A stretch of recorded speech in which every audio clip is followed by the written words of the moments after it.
following on from the previous video, we got to this stage here. We got to this stage here, where as far as the box is concerned, as far as this box is concerned, it only cares about this vector force here.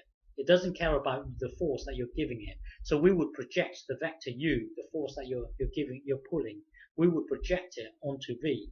So to obtain the magnitude of this thing, we would get this length, which is this, and then times it by cos theta.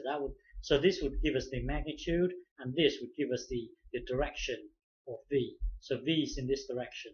So this is the direction of v. So we got to this stage here in the previous video. Now going back to here, you've seen this before. You've seen this before. Remember, if you perform your dot product on two vectors and then divide it by blah blah, that would equal. You've seen this before. So now if you look at this here, you've got your cos here. You've got your cos.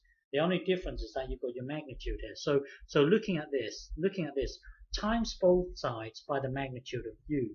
So that would then be this, u times it by the magnitude of u. So that would then give you this. So now if you look at this, this is exactly the same as this. So we can put this thing into here. So that would then take us to here. This thing here represents, well, this thing here, hang on, bear with me. This thing here represents the magnitude or the length of this vector here, and then this thing here represents a direction.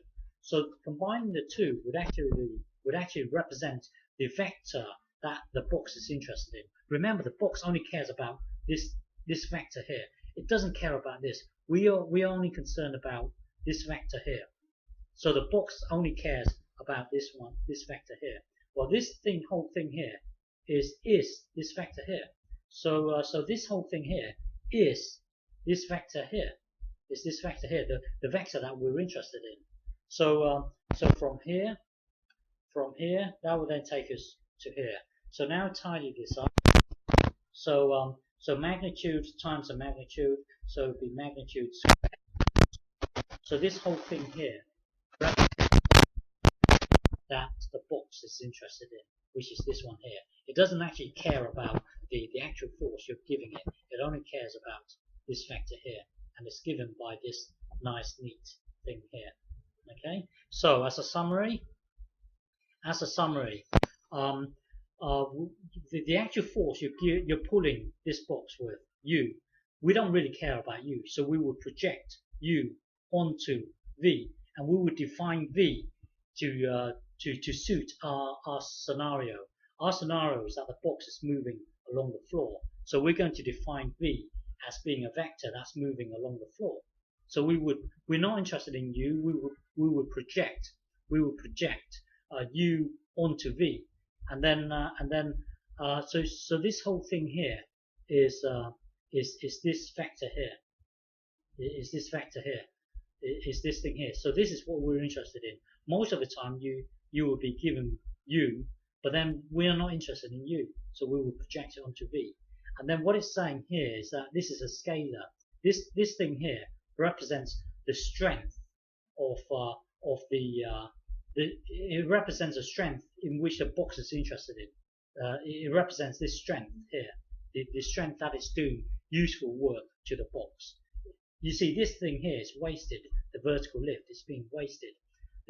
This thing here represents the effective strength, doing effective work to the box.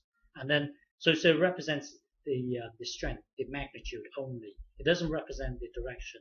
And then that is the same as this. This is the same as this.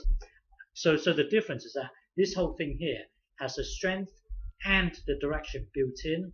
This thing here, this thing here, this thing here is just a scalar. It just tells you the strength. It doesn't tell you the direction.